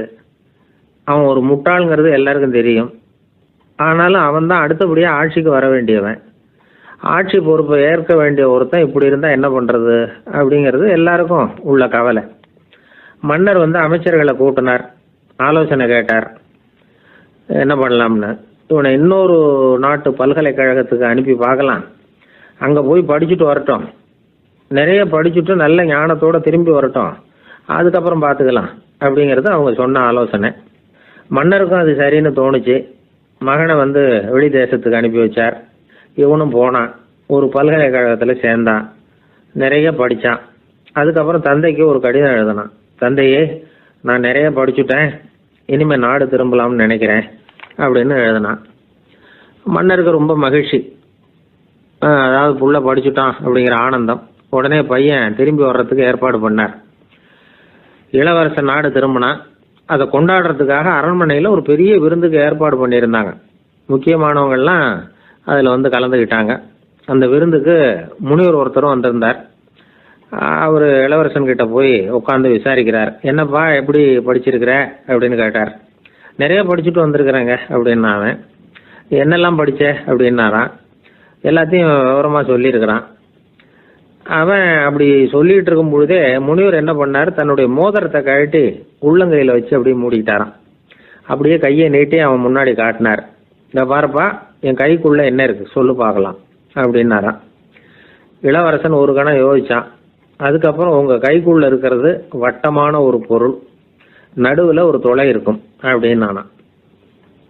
முனிவர் திகைச்சு போட்டார். பையன் பெரிய அறிவாளி ஆயிட்டான் போல இருக்க அப்படின்னு நினைச்சுட்டார். அதுக்கப்புறம் கேட்டார், சரி, என் கையில் இருக்கிறது வட்டமான பொருள், நடுவில் துளை இருக்குங்கிறத சொல்லிவிட்டேன், அதோட பேர் என்ன, அதை சொல்லு அப்படின்னாராம். இளவரசன் கொஞ்சம் யோசனை பண்ணியிருக்கான். அப்புறம் சொன்னானா, முனிவரே, நான் படித்த விஞ்ஞானம் உங்களுக்கு பதில் சொல்றதுக்கு உதவல, இருந்தாலும் பதில் சொல்றேன், அது ஒரு வண்டி சக்கரம் அப்படின்னானா. இப்பதான் முனிவர் யோசிச்சாராம். அவருக்கு புரிஞ்சுதான். அதாவது முட்டாளை படிக்க வைக்கலாம், ஆனால் சிந்திக்க வைக்க முடியாது அப்படிங்கிறத அவர் புரிஞ்சுக்கிட்டாராம். தகவல் அறிவு ஞானமாகாது அப்படிங்கிறார் ஓஷோ. ஏன்னா தகவல்கள் மாறுதலை ஏற்படுத்துறதில்லை, ஆனால் ஞானம்ங்கிறது மாறுதலால் உண்டாகக்கூடிய ஒன்று. அதுதான் ரெண்டுக்கும் உள்ள வித்தியாசம். மனம் சரியான வழிக்கு வரணும், அதுக்கப்புறம் படிக்கிற கல்வி தான் உண்மையான கல்வி. சரி, மனம் சரியா வர்றதுக்கு என்ன வழி அப்படின்னு கேட்டால், மனிதன் முழு மாறுதலுக்கான வழிமுறை தியானம்தான் அப்படிங்கிறார் அவர். அதனால தான் நிறைய படிச்சிருக்கேன்னு சொல்றவன் எல்லாம் ஞானம் உள்ளவன் நினைச்சிடக்கூடாது. ஒருத்தர் இன்னொரு பெரிய மனிதரை அழைச்சிட்டு அறிமுகப்படுத்தினாராம். சார் நிறைய படிச்சிருக்கார், 3 MA வாங்கியிருக்கார், ஆனால் ஒரு விஷயம், அப்பப்போ கொஞ்சம் திருடுவார், அவ்வளவுதான், மற்றபடி அவர் ஒரு பெரிய அறிவாளி தான் அப்படின்னாராம். ஒரு ஊரில் ஒரு மன்னர் இருந்தார். அந்த ஊரில் அடிக்கடி சேவல் சண்டை நடக்கிறது வழக்கம். அரண்மனையில் ஒரு ஆள் இருந்தான். மன்னருக்காக அவன் ஒரு சேவல் வாங்கிட்டு வந்தான். சண்டை போடுறதுக்காக அந்த சேவலை தயார் பண்ணிகிட்டு இருந்தான். கொஞ்ச நாள் ஆச்சு. மன்னர் அந்த ஆளை கூப்பிட்டார். என்னப்பா சேவல் தயாராகிட்டுதா அப்படின்னு கேட்டார். இன்னும் அது தயாராகல மன்னா, இன்னும் வளரல, அதுக்கான தகுதி இன்னும் அதுக்கு வரல அப்படின்னா. எதனால் அப்படி சொல்கிறேன்னாரு. கோபம் ரொம்ப கடுமையாக இருக்குது அப்படின்னா. சரி அப்படின்னு விட்டுட்டார். மறுபடியும் கொஞ்ச நாள் ஆச்சு. இப்போ எப்படி நிலைமை, சேவல் தயாரா அப்படின்னார். இன்னும் இல்லை அரசே, மற்ற சேவல் எங்கேயாவது கூவுற சத்தம் கேட்டால் உடனே இது பரபரப்பாயிடுது, பக்கத்தில் ஒரு சேவலின் நிழலை கண்டா கூட இது பரபரப்பாயிடுது அப்படின்னா. சரி இன்னும் கொஞ்ச நாள் ஆகட்டும்னு விட்டுட்டார். கொஞ்ச நாள் ஆச்சு. இப்போ மறுபடியும் விசாரித்தார். இன்னும் நம்ம சேவலுக்கு அந்த தகுதி வரலமன்னா, போராட்ட உணர்வு அதுக்கு இன்னும் இருந்துக்கிட்டு தான் இருக்குது, உள்ளே மெதுவாக தான் எரிய ஆரம்பிச்சிருக்குது போராட்ட உணர்வு, அப்படி இருக்கக்கூடாது, அது பற்றி எரிய வேண்டாமா அப்படின்னா. இன்னும் கொஞ்ச நாள் ஆச்சு. இப்போ எப்படின்னு கேட்டார். இப்போ அவன் சொன்னான், மன்னா கிட்டத்தட்ட அது போருக்கு தயாராகிட்டுது அப்படின்னு நினைக்கிறேன்னா. எதனால் அப்படி சொல்கிற அப்படின்னு கேட்டார். மற்ற சேவலின் குரலை கேட்டால் அது அசைகிறதே இல்லை, ஒரு பொம்மை மாதிரி ஆயிடுது, அதுக்கு உள்ள ஒரு நுட்பமான விழிப்புணர்வு வந்துட்டுது, அதனால் அது அமைதியாக இருக்குது, மௌனமாக இருக்குது. இனிமேல் அதுக்கு இணையான சேவலே கிடையாது. வெற்றி பெற அது போராட வேண்டிய அவசியமே இல்லை, அதை பார்த்த உடனே எதிரி சேவல்கள் பயந்துட்டு ஓடி போடும் அப்படின்னு சொன்னானான். அந்த சேவலை வளர்த்தவர் சி சிங் சு அப்படின்னு பேர். இந்த சுசுகி சொன்ன கதையும் அது. ஞானிகள் என்ன சொல்கிறாங்க தெரியுமா, அந்த சேவலின் ரகசியத்தை நீயும் கற்றுக்கொள், நீ அப்படி ஆயிடு, சண்டை போடாமலே வெற்றிகள் பெறுகிற நுட்பத்தை புரிந்துகொள். இதுதான் ஞானிகள் உபதேசம். ஒரு குருக்கிட்ட ஒருத்தன் போயிருக்கிறான். எனக்கு சண்டை போட கற்றுக்கணுங்கன்னா, அதுக்கு என்ன செய்யணும்னார். என்ன உங்கள் மாணவனாக சேர்த்துங்கண்ணா. சரி இப்போ உன்னுடைய பலம் என்னன்னு கேட்டிருக்கார். இப்போ நான் தனி ஆளாக இருந்து ஒரு 100 பேரை சமாளிப்பேன் நானா. சரி அப்படின்னா என்னுடைய மாணவனாக உன்னை சேர்த்துக்கிறேன்ருக்கார். சேர்த்துக்கிட்டார். 6 மாதம் பயிற்சி கொடுத்தார். அதுக்கப்புறம் இவனை கூப்பிட்டு கேட்டார், இப்போ உன்னுடைய திறமை எவ்வளவுன்னு. இப்போ நான் தனி ஆளாக இருந்து ஒரு 50 பேரை சமாளிப்பேன் நானா. இன்னும் உனக்கு பயிற்சி தேவைன்னாராம். தொடர்ந்து சில நுட்பங்களை எல்லாம் சொல்லி கொடுத்துருக்கிறார். 1 வருஷம் ஆச்சு. எல்லாத்தையும் கற்றுக் கொடுத்துட்டார். அப்புறம் கூப்பிட்டு கேட்டார், இப்போ உன்னுடைய திறமை எப்படிப்பா, எதிரிகள் எத்தனை பேரை உன்னால் சமாளிக்க முடியும்னாராம். அவன் சொன்னான், ஐயா எதிரிகளின் பலம் என்னங்கிறத புரிஞ்சிக்காம அதை நான் சொல்ல முடியாதுன்னு நானும். இனிமேல் உனக்கு பயிற்சி தேவையில்லை, போயிட்டு வான்னு அனுப்பி வச்சுட்டாரான். ஒரு உண்மையை நாம் புரிஞ்சுக்கணும். அதாவது அடிக்கிறதுக்கு நமக்கு துணிச்சல் தேவையில்லை, அடிக்காமல் இருக்கிறதுக்கு தான் துணிச்சல் தேவை. அடித்தா திருப்பி அடிக்கிறவன் மன உறுதி உள்ளவன் இல்லை, அடித்தா திருப்பி அடிக்காமல் இருக்கிறான் பாருங்க, அவன் தான் மன உறுதி உள்ளவன். ஒருத்தன் தலை திரிக்க வேகமாக ஓடிக்கிட்டு இருந்தான். நான் எங்கடா ஓடுற அப்படின்னா, எதுக்கு வந்தவன், ஒரு சண்டையை நிறுத்தத்தான் இப்படி ஓடுறேன் அப்படின்ட்டுருக்கான். யாருக்கும் சண்டை, எனக்கும் இன்னொரு ஆளுக்கும் சண்டை அப்படின்னு நான். அவன் எது ரொம்பவும் கஷ்டமான காரியம் அப்படின்னு கேட்டார் ஒருத்தர். ஒருத்தருக்கு ஒருத்தர் சண்டை போடாமல் இருக்கிறது தான் ரொம்ப கஷ்டமான காரியம் அப்படின்னு தோணுது. ஒரு நாட்டுக்கும் இன்னொரு நாட்டுக்கும் சண்டை, நாட்டுக்குள்ளேயே ஒரு குரூப்புக்கும் இன்னொரு குரூப்புக்கும் சண்டை. ஏன் சண்டை போட்டுக்கிறீங்கன்னு கேட்டு பாருங்கள். நாங்கள் சமாதானத்துக்காக தான் சண்டை போட்டுக்கிறோம் அப்படிம்பாங்க. வாழறதுக்காக பிறந்த மனுஷன் லட்சியத்துக்காக உயிரை விட தயார் அப்படின்னு சொல்லிகிட்டு இருப்பான். அப்படி உயிரை விடுறவங்கள நாமளும் பாராட்டுவோம். ஆனால் ஒன்றுமில்லாத விஷயங்களுக்கெல்லாம் சண்டை போடுறவங்களெல்லாம், அப்படிப்பட்டவங்களையும் சரி உயிரை விடுறவங்களையும் சரி என்னென்னு சொல்கிறது, யுத்தங்களாலேயும் சண்டைகளாலேயும் நாம் அடையிறது என்னங்கிறது ஒரு பக்கம் இருக்கட்டும், இழக்கிறது என்ன தெரியுமா, ஏராளமான உயிர்கள். ரத்தம் சிந்துறதுக்கு நான் தயார் அப்படின்னு மார்தட்டி சொல்லலாம். ஆனால் ரத்தம் சிந்தினா உயிர் காத்துக்கிட்டு இருக்க தயார் இல்லை. அதாவது உயிர் நமக்காக காத்துக்கிட்டு இருக்க தயார் இல்லை. இழக்கிற ரத்தத்தை ஈடுகட்டினா தான் உயிரை காப்பாற்ற முடியும். அதனால் இது சம்மந்தமாக ஆராய்ச்சி செய்கிற கட்டாயம் ஏற்பட்டு போச்சு. அதோட விளைவாக புதுசாக ஒன்றை கண்டுபிடிச்சிருக்கிறாங்க. அதுதான் செயற்கை ரத்த பொடி. இப்போ இந்த திடீர் சாம்பார் பொடி, திடீர் ரசப்பொடி, திடீர் காப்பி பொடி இப்படிலாம் சொல்கிறோம்ல, அது மாதிரி இது திடீர் ரத்த பொடி. இஸ்ரேல் ஒரு சின்ன நாடு, மக்கள் தொகை குறைச்சல், அதோட போர்கள் வேறு. அதனால் காயம்பட்டவங்களை காப்பாற்றியே தீர வேண்டிய கட்டாயம். காப்பாற்றணும்னா ரத்த இழப்பை தடுக்கணும். அப்படின்னா உடனடியாக புது ரத்தம் செலுத்தி ஆகணும். திடீர்னு ரத்தம் வேணும்னா எங்கே போகிறது? அதுவும் கிடைக்கிற ரத்தம் சேர்கிற குரூப்பாக இருக்கணும். ஒரு வேடிக்கை பார்த்தீங்களா, நான் வேறு குரூப்பு நீ வேறு குரூப்புன்னு இவன் சண்டை போடுறான். இதில் அடிபட்டவனுக்கு ரத்தம் கொடுக்க போனால் அதுலேயும் அது வேறு குரூப்பாக இருக்குது. அது ரத்தமும் வேறு வேறு குரூப்புன்னு சொல்லிகிட்டு இருக்குது. எந்த குரூப்பு ரத்தம் வேணும், அது உடனடியாக கிடைக்கலன்னா என்ன பண்ணுறது? இப்படிப்பட்ட கஷ்டம்லாம் நமக்கு வந்துடுது. இதுக்காக தான் விஞ்ஞானிகள் இந்த ரத்த பொடியை கண்டுபிடிச்சிருக்கிறாங்க. அதாவது ஒரு ஆள் அடிபட்டு போட்டான்னு வச்சுங்களேன், அவனுக்கு ரத்தம் கிடைக்கல, உடனே என்ன பண்ணலாம்? இந்த சுத்தப்படுத்தப்பட்ட தண்ணீரை கொஞ்சம் எடுத்துக்க வேண்டியது, அதில் இந்த ரத்த பொடியை கரைக்க வேண்டியது. இப்போ இந்த செயற்கை ரத்தம் வந்து தயாராகிட்டுது. இதை அந்த ஆள் உடம்புல ஏற்றி விட்டுற வேண்டியது. இயற்கையாக நம்ம உடம்பில் இருக்கிற ரத்தம் என்னென்ன வேலை செய்யுதோ அதே வேலையை இதுவும் செய்யும். அதாவது ஆக்சிஜனை உடம்புல எல்லா இடத்துக்கும் எடுத்துகிட்டு போகுது. அந்த வேலையை இந்த செயற்கை ரத்தமும் செஞ்சுருது. ஆனால் ஒரு விஷயம், இந்த செயற்கை ரத்தம் ஒரு அவசரத்துக்கு தான் உபயோகப்படுத்தலாம், ஒரு முதல் உதவி மாதிரி. அதை அப்படியே நிரந்தரமாக விட்டுற முடியாது. பின்னாடி வந்து தேவையான குரூப்பு உண்மையான ரத்தம் கிடைச்ச உடனே அதை செலுத்திக்கணும். உண்மையான ரத்தத்தை 20லேருந்து 40 நாள் வரைக்கும் தான் பாதுகாக்க முடியும். அதுவும் குளிர்பதன பெட்டியில். அதுக்குள்ளே உபயோகப்படுத்தலைன்னா அது வீணாக போயிடும். இந்த ரத்த பொடி அப்படி இல்லை, எவ்வளோ நாள் வேணும்னாலும் அப்படியே வச்சுருக்கலாம், குளிர்பதன பெட்டியும் தேவையில்லை. ஆனால் ஒன்று, இது தண்ணியில் கலந்து செயற்கை ரத்தமாக ஆக்கிவிட்டா அதோட வலு 72 மணி நேரம் தான், அதாவது 3 நாள். அதுக்குள்ளே அந்த ஆசாமியை எங்கேயாவது ஆஸ்பத்திரிக்கு தூக்கிட்டு போய் உண்மையான ரத்தத்தை கொடுத்துடணும். சண்டையில் அடிபடுறவங்க, சாலை விபத்தில் அடிபடுறவங்க, இவங்களுக்கெல்லாம் அவசரத்துக்கு கை கொடுத்து உதவுறது இந்த செயற்கை ரத்த பொடி. அதுக்கப்புறம் நாம் கொடுக்குற ரத்தம் தான் அவங்கள காப்பாற்றணும். இன்றைக்கி வந்து ரத்தத்தை தானமாக கொடுக்க தயாராக இருக்கிற நல்ல உள்ளங்கள் ஏராளம். எவ்வளவு ஆக்சிடெண்ட்டு, ஆப்ரேஷன், இதில் சம்மந்தப்பட்டவங்களை வந்து காப்பாற்றுறது நாம் தானமாக கொடுக்குற ரத்தம் தானே. ஒரு ஆக்சிடெண்ட்டு, ஒரு ஸ்கூட்டர் ஒரு ஆள் மேலே மோதி விட்டுது, பார்த்து வரக்கூடாதா அப்படின்னா அந்த ஆள், நீ தான் பார்த்து நடக்கணும், ஏன்னா 20 வருஷமாக நான் அந்த ஸ்கூட்டரை ஓட்டிகிட்டு இருக்கிறேன் அப்படின்னானா இவன்.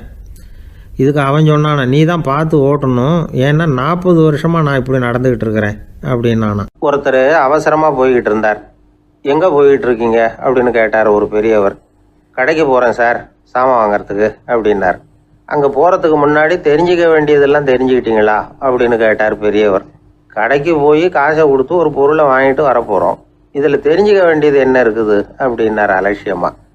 இப்போ அந்த பெரியவர் பேச ஆரம்பித்தார்.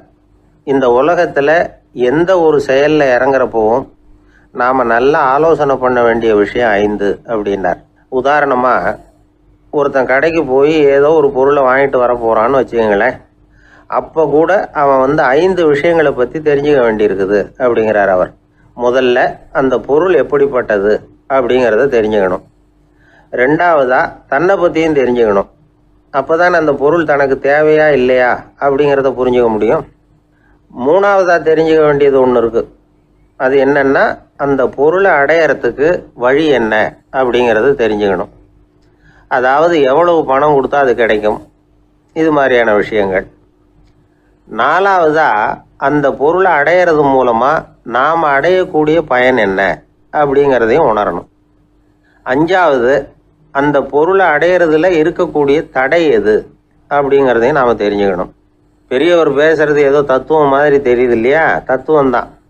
அதாவது இப்படி உலகியல் வாழ்க்கையில் சின்ன சின்ன விஷயங்கள்லேயே நாம் 5 விஷயங்களை தெரிஞ்சுக்க வேண்டி இருக்குது.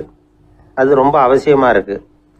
பேரின்ப நிலைன்னு சொல்கிறாங்கல்ல, அது மாதிரி பெரிய சமாச்சாரங்கள்லேயும் இந்த 5 விஷயங்களை நாம் தெரிஞ்சுக்க வேண்டியிருக்குது. அதுக்கு பேர் என்னன்னா அர்த்த பஞ்சகம். வைணவ சமயத்தில் அர்த்த பஞ்சகம்ங்கிறது ரொம்ப பெரிய விஷயம். கடைக்கு போகிறது மாதிரி கடவுளை பார்க்க போகிறப்போ நாம் 5 விஷயங்களை தெரிஞ்சுக்கணுமா. முதல்ல பரம்பொருள் அப்படிங்கிறது என்ன, அதோட தன்மைகள் என்ன, இதை தெரிஞ்சுக்கணும். இதுக்கு பேர் என்னன்னா பரமாத்ம ஸ்வரூபம் அப்படின்னு பேர். 2வது, நாம் யார், நம்மோட தன்மை என்ன அப்படிங்கிறத தெரிஞ்சுக்கணும். நான் யாருன்னு எனக்கே தெரியலங்கிறப்போ இதை நான் சொல்கிறேன்னு இது என்னுடையதுன்னு சொல்கிறது தப்பு தானே. அப்புறம் 3வது விஷயம், பரம்பொருளை நாம் அடையிறதுக்கு வழி எது, இதை தெரிஞ்சுக்கணும். இது வந்து உபாய ஸ்வரூபம் அப்படின்னு பேர். 4வது விஷயம், நாம் அடைய வேண்டிய பயன்கள் என்ன அப்படிங்கிறத தெரிஞ்சுக்கிறது. இதுக்கு புருஷார்த்தம் அப்படின்னு பேர். 5வது, அந்த பயனை வந்து அடைய விடாமல் தடுக்கிற தடைகள் யாவை அப்படிங்கிறத தெரிஞ்சுக்கிறது. இது வந்து விரோதி ஸ்வரூபம். இதைத்தான் தடையியல் அப்படின்னு சொல்கிறாங்க. அதாவது பரமாத்மாவை பற்றிய அறிவு, ஜீவாத்மாவை பற்றிய அறிவு, உபாயம் பற்றிய அறிவு, புருஷார்த்தம் பற்றிய அறிவு, இந்த 4 அறிவுக்கும் எதிரடையா, அதாவது அதையெல்லாம் தப்பாக புரிஞ்சுக்கிறதால உண்டாகக்கூடிய அறிவு விரோதி ஸ்வரூபம்.